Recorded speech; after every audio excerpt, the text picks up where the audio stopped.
বিশ্ববরেণ্য কবি রবীন্দ্রনাথ ঠাকুরের লেখা দুঃখহারি। মনে করো তুমি থাকবে ঘরে, আমি যেন যাব দেশান্তরে। ঘাটে আমার বাঁধা আছে তরি, জিনিসপত্র নিয়েছি সব ভরে। ভালো করে দেখ তো মনে করি, কি এনে মা দেব তোমার তরে। চাস কি মা তুই এত এত সোনা, সোনার দেশে করব আনাগোনা।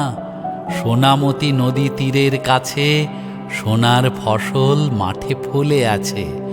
সোনার চাঁপা ফোটে সেথায় গাছে, না কুড়িয়ে আমি তো ফিরব না।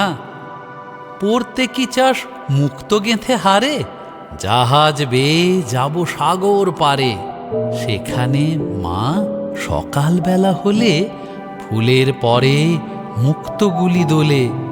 টুপটুপিয়ে পড়ে ঘাসের কোলে, যত পারি আনবো ভারে ভারে। দাদার জন্যে আনবো মেঘে ওড়া, পক্ষীরাজের বাচ্চা দুটি ঘোড়া। বাবার জন্যে আনবো আমি তুলি, কনকলতার চারা অনেকগুলি। তোর তরে মা দেব কৌটা খুলি, 7 রাজার ধন মানিক একটি জোড়া।